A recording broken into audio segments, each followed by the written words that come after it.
เราใช้ซัมเมอร์โซลาร์เซลล์นะคะ พอแดดเริ่มแรงน้ำก็มาเลยค่ะ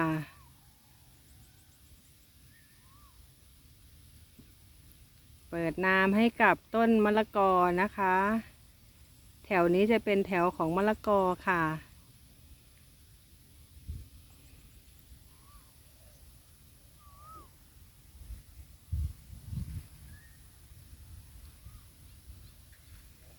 เราเปิดไว้เลย พอแดดมาน้ำก็ไหลเลยค่ะ